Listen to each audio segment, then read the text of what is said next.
یہاں تک اہل سیر نے لکھا ہے کہ جب صحابہ اکرام کو سرکار دو عالم صلی اللہ علیہ وسلم کی یاد کر پاتی نا، تو صحابہ اکرام حضرت امام علی مقام امام حسین رضی اللہ تعالیٰ عنہ کے گھر آتے، آپ دروازے پہ دستک دیتے، امام پاک باہر آتے اور ان سے پوچھتے کہ بھائی آپ کیسے آنا ہوا؟ تو صحابہ عرض کرتے کہ ہمیں آج رسول اللہ کی یاد آ رہی تھی، اس لیے آئے کہ علی اکبر کا دیدار کر لیں، ہمیں علی اکبر کے چہرے میں چہرہ مصطفیٰ نظر، ان کو شبیہ مصطفیٰ کہتے تھے۔ تو وہ علی اکبر جو شبیہ مصطفیٰ ہیں، انہوں نے اپنے سینے میں تیر کھا کے اسلام کو بچایا ہے۔ ان کے سینے سے، ان کے دل سے جب تیر لگے اور ان کے دل سے جب خون کا فوارہ نکلا جس سے ان کا پورا لباس رنگین ہوا، اہل سیر نے لکھا ہے کہ نوجوان علی اکبر نے اپنی جوانی کا خون دیکھ کر شجر اسلام کی آبیاری کی۔ ننھے 6 ماہ کے علی اصغر نے اپنے بچپن کا جو وہ خون دے کر شجر اسلام کی آبیاری کی ہے، اور نوجوان علی اکبر نے اپنی پوری زندگی کے سجدے دے کر، زندگی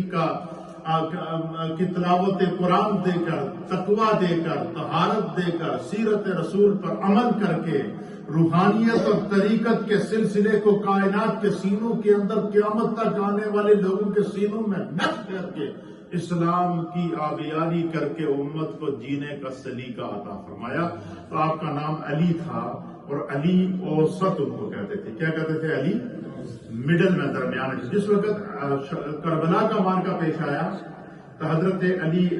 اوسط، حضرت امام زین العابدین، اچھا زین العابدین ان کو کیوں کہتے ہیں؟ کہ معرکہ کربلا کے بعد آپ پر ایک ایسی کیفیت طاری ہوئی کہ جس وقت آپ عبادت کرتے ہیں تو عبادت کے اندر اس طرح گم ہو جاتے کہ نبی علیہ الصلوۃ والسلام کی بارگاہ لگی تھی، صحابہ اکرام ہدایت کے ستارے حضور علیہ السلام کی بارگاہ میں بیٹھے تھے، تو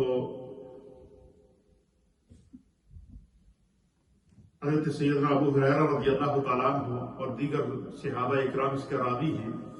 ایک شخص آیا حضور علیہ السلام کی بارگاہ میں، تو سفید لباس پہنا ہوا تھا، سفید داڑھی تھی، امامہ تھا سر کے اوپر، اور نورانی شخص تھا۔ کہتے کہ اس سے پہلے ہم نے اس شخص کو نہیں دیکھا تھا۔ تو وہ آ کے سرکار کے سامنے، آپ کے گھٹنوں کے سامنے گھٹنے جوڑ کر دوزانو ہو کر حضور علیہ السلام کی بارگاہ میں بیٹھا، اور اس نے حضور علیہ السلام کی بارگاہ میں 3 سوالات کیے، اور سرکار دو عالم صلی اللہ علیہ وسلم ان کا جواب دیتے رہے۔ اور میں اس میں سے پہلا سوال ایمان کے متعلق تھا، دوسرا اسلام کے متعلق تھا، اور تیسرا سوال کیا کہ من احسان یا رسول اللہ، اے اللہ کے حبیب احسان کس چیز کا نام ہے؟ تو حضور علیہ السلام نے فرمایا کہ احسان یہ ہے کہ ان تعبد اللہ کأنک تراہ۔ حضور نے فرمایا کہ احسان یہ ہے کہ جب تم خدا کی عبادت کے لیے کھڑے ہو جاؤ، اس کیفیت میں کھڑے ہو جاؤ کہ تم اپنے سامنے اپنے رب کا دیدار کر رہے ہو، اپنے رب کو دیکھ رہے ہو۔ کہتے ہیں کہ اگر تمہارے اندر وہ کیفیت نہیں ہے کہ تم اپنی گناہگار آنکھوں سے اپنے رب کا دیدار کر سکو، تو پھر بندہ مومن کا ایمان یہ ہونا چاہیے کہ فَإِنَّهُ يَرَاكَ، کہ پھر یہ ایمان ہونا چاہیے کہ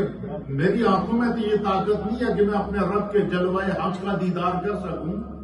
لیکن میں جس بارگاہ میں کھڑا ہوں فَإِنَّهُ يَرَاكَ، وہ رب تمہیں دیکھ رہا ہے۔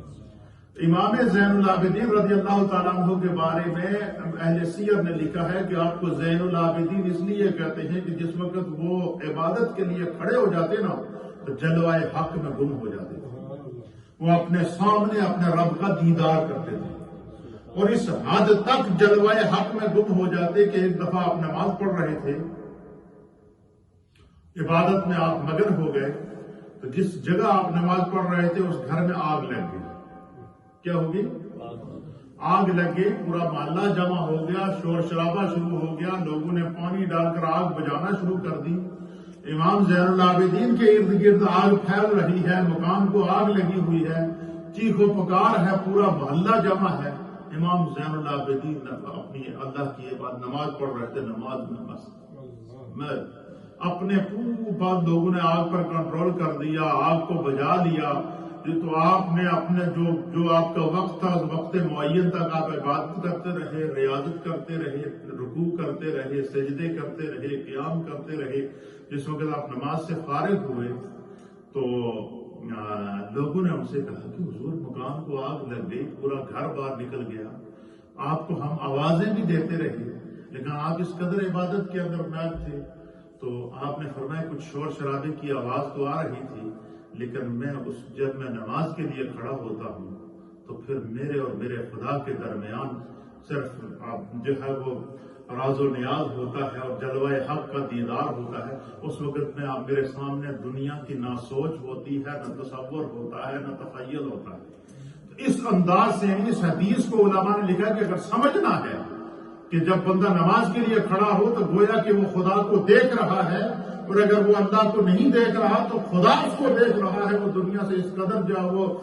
جو کٹ کر اپنے رب کی طرف محو ہوتا ہے۔ تو فرمایا اس حدیث کو سمجھنے کے لیے آپ کو امام زین العابدین رضی اللہ تعالیٰ عنہ کے سجدوں کو، ان کے قیام کو، ان کے رکوع کو، ان کی عبادت کو دیکھنا ہوگا کہ وہ اس کیفیت پر جا کر اپنے رب کی عبادت کیا کریں۔ اس کیفیت میں جا کر ایک روایت کے مطابق آپ نماز پڑھ رہے تھے اور نماز کی کیفیت میں تھے، چھت کے اوپر سے ایک سانپ گرا۔ کیا ہوا؟ سانپ گرا آ کر آپ کے گلے کے اوپر،